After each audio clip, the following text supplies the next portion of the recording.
I just love the sound of an electric guitar. Simply focused, the essence of it all for me. Eric Clapton is one of the most famous guitar players in rock history. People admire his smooth guitar style and the way he helped bring blues into rock music. But even though he's a legend, not every rock star is a fan of his. Over the years, Clapton has said and done things that rubbed some musicians the wrong way. Some disliked his music choices. Others were upset by his personal beliefs. And a few felt betrayed by things he did. In this video, we're looking at 6 rock stars who once respected Clapton, but later ended up disliking or even hating him. Let's find out what happened and why. Number 1. Pete Townshend thought Clapton was playing it too safe. Pete Townshend from The Who respected Clapton's skills, but didn't really enjoy his sound, especially when Clapton was in the band Cream. Townshend said that Cream's music felt empty and needed more layers, like a keyboard player. Even though Cream had 3 great musicians, Clapton, Jack Bruce, and Ginger Baker, Pete thought something was missing. He also didn't like the way Clapton's guitar sounded with all the heavy distortion and volume. He preferred a sharper, clearer sound that cut through the music more. For Townshend, Clapton's bluesy style got boring because he kept going back to the same ideas and didn't try new things. While Townshend was experimenting with new sounds, like adding synthesizers and telling big stories in his songs, Clapton stuck with old-school blues. Townshend even said Clapton would have sounded better in bands like Traffic or Blind Faith, where musicians mixed different styles like jazz, folk, and psychedelic rock. Still, even though Pete criticized Clapton's music, he helped him during tough times. In the early 70s, when Clapton was dealing with heroin addiction, Pete set up the Rainbow Concert to help him get back on stage. That showed he still cared about him as a person. Their differences in music came down to style. Clapton focused on perfecting blues, while Townshend wanted to push limits and try new things. It wasn't personal hate. It was a clash of artistic ideas. Number 2. Richie Blackmore said Clapton stopped growing. Richie Blackmore, the guitarist from Deep Purple and Rainbow, didn't hate Clapton's talent, but he didn't think Clapton ever grew as an artist. Blackmore believed that Clapton was amazing back when he played with Cream. But after that, he said Clapton just stayed stuck in the same style. Clapton loved the blues and kept playing it throughout his career. But to Blackmore, this felt boring. He thought Clapton didn't take any big creative risks. Blackmore pointed out that other guitarists like Jimi Hendrix and Jeff Beck kept trying new things. Hendrix played with effects and feedback. Beck mixed in jazz, rockabilly, and even electronic sounds. But Clapton stayed in his comfort zone. While many fans still called Clapton one of the best ever, Blackmore wasn't impressed. He didn't think Clapton deserved all that praise if he wasn't willing to explore and change. Blackmore himself loved to blend rock with classical music. He used unusual scales and tricky picking techniques, and always tried to make his sound different. Clapton, on the other hand, stayed close to the emotional style of blues. He focused more on feeling than flash. His tone was soft, soulful, and full of heart. That made fans connect with him deeply. But to Blackmore, music was about pushing limits, and he just didn't see Clapton doing that. There was never a big public fight between them, but the difference in their styles and beliefs kept them apart. Blackmore liked musicians who evolved. Clapton, to him, didn't change enough. Their opinions show a bigger question in music. Is it better to stick to one thing and perfect it, or keep trying new ideas? Number 3. Jeff Beck and the Yardbirds. Back in 1965, Eric Clapton quit the Yardbirds because the band wanted to try new, more commercial sounds, and Clapton didn't like that. He only wanted to play blues and rhythm and blues. He was very strict about it. The other members, though, were ready to experiment and explore new styles. Drummer Jim McCarty later said Clapton was hard to deal with. He remembered Clapton being quiet, moody, and not very friendly when they weren't on stage. McCarty said, "Thank goodness he's gone." So, when Clapton left, they brought in Jeff Beck as the new lead guitarist, and that changed everything. Jeff Beck was different. He liked trying new sounds and wasn't afraid to use fuzz, distortion, or cool new effects. His playing helped the Yardbirds create hits like Shapes of Things and Over Under Sideways Down. Beck brought a wild, fun energy to the group, mixing blues, rock, and even psychedelia. His work made the band stronger, more exciting, and more unique. Even though Jeff Beck helped take the band to a new level, there was tension between him and Clapton. Clapton was jealous of some of Beck's opportunities, especially when Beck got to record with Stevie Wonder. Clapton felt like he should have gotten that chance instead. Their rivalry lasted for years, but later in life, things cooled down. They both showed more respect for each other. When Jeff Beck died in 2023, Clapton was one of many musicians who paid tribute to him. That showed their relationship had grown past their old issues. Still, their story shows how different styles and personalities can lead to conflict. Beck was bold and willing to explore. Clapton stayed true to what he loved, but didn't like change.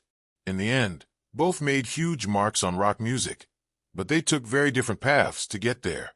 Number 4. Robert Cray and the vaccine controversy. Robert Cray and Eric Clapton were close friends for many years. Both were famous blues musicians, and they toured together a lot starting in the 1980s. Cray even played on stage with Clapton at some big concerts. They shared a deep love for the blues, and Cray saw Clapton as not just a music partner, but a true friend. But everything changed during the COVID-19 pandemic. In 2020, Clapton teamed up with Van Morrison to write a song called Stand and Deliver. The lyrics compared government rules about vaccines and lockdowns to slavery. One line in particular said getting the vaccine was like wearing chains, and that really hurt Robert Cray. Cray grew up during the civil rights era in a segregated community, and he knew what real racism felt like. To him, comparing health rules to slavery was offensive and wrong. He sent Clapton an email telling him how upset he was. But Clapton didn't apologize. He stood by what he said and didn't seem to understand how Cray felt. That was the final straw. Cray decided he couldn't work with Clapton anymore. He backed out of a tour they had planned and cut off their friendship. Later, Cray said, "I no longer associate with him and won't work with him again." It wasn't just about politics. It was about values. Cray felt the lyrics were harmful, and coming from someone with such a big platform, they were dangerous. For Cray, it was personal. He couldn't be friends with someone who said things that reminded him of real pain and injustice.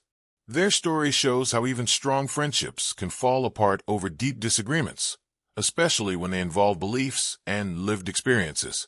Number 5. Rita Kulage and the Layla controversy.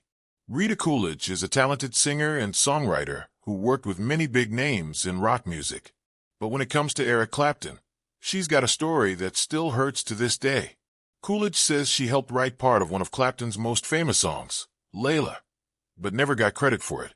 Back then, Kulage was dating Jim Gordon, the drummer in Clapton's band, Derek and the Dominoes. She says that while working on a song together, she came up with a beautiful piano melody.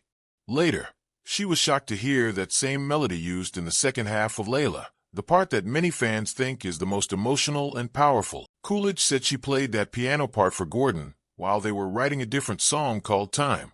Don't Let the World Get in Our Way. They even made a demo of it. But when Layla came out, she wasn't mentioned at all, and she felt betrayed. When she went to Clapton's team to ask for credit, they ignored her. That wasn't just upsetting. It made her feel like her voice didn't matter. In her 2016 book, Delta Lady, she wrote about how hurt she was. She said Clapton treated her like she was invisible, and it reminded her of how often women in the music industry don't get the respect they deserve. Some people who were around back then agree with her story. They say that famous piano part in Layla sounds just like what Kulage wrote. But since she didn't get it in writing at the time, there's no official proof, and she never got any money or recognition. Rita Kulage's story is a reminder that the music business hasn't always been fair, especially to women. Even though she still hasn't been officially credited, she keeps speaking out so people know the truth about what happened. Number 6. Eddie Van Halen's disappointment. Eddie Van Halen once said that Eric Clapton was one of his early guitar heroes. He loved Clapton's work with the band Cream and thought that's when Clapton was at his best. But as time went on, Eddie became less impressed and even pretty disappointed. In interviews, Eddie admitted that he didn't enjoy Clapton's later music. He said it just didn't have the same fire or energy as before. In a talk with radio host Howard Stern, Eddie even joked that Clapton played better when he was using drugs. He said Clapton's early work was powerful, but later, his music got too soft. He's trying to be B.B. King, Eddie said. But he's not B.B. King. Eddie respected how Clapton could express emotions through his guitar, but he felt Clapton lost his edge. When Eddie saw Clapton play live later on, he said the show felt flat and boring, like something the Doobie Brothers would do. Eddie was known for wild, exciting performances, so this calmer style just didn't work for him. Their friendship took a turn for the worse after Eddie recorded a song with Queen guitarist Brian May called Blues Breaker. It was meant as a tribute to Clapton, but when Clapton heard it, he didn't like it at all. He felt the song was insulting instead of respectful. That hurt Eddie deeply. Later, at a party in New York, Eddie tried to talk to Clapton, but Clapton, who had recently gotten sober, didn't want to engage and completely ignored him. Eddie was angry and walked away saying, "Forget that guy." After that, they never spoke again. Their falling out shows that even rock legends don't always get along. Eddie wanted passion and power in music. Clapton preferred a more emotional and laid-back style. Their differences, and one bad moment, ended what could have been a great friendship. So what's your take? Eric Clapton is one of the most respected guitarists in rock history, but clearly, not every musician agrees with that. Some thought he played it too safe. Others were upset by his beliefs or actions, and a few just didn't like his attitude. Still, one thing is true. Clapton made a huge impact on music, whether people loved him or not. But these stories show that even legends can have rocky relationships and strong opinions pointed their way. What do you think about these rock stars who had problems with Eric Clapton? Do you agree with them, or do you think they were being too harsh? Let us know in the comments below. And if you enjoyed this video, don't forget to give it a like, share it with your friends, and hit that subscribe button for more stories like this one. Thanks for watching, and we'll see you in the next video.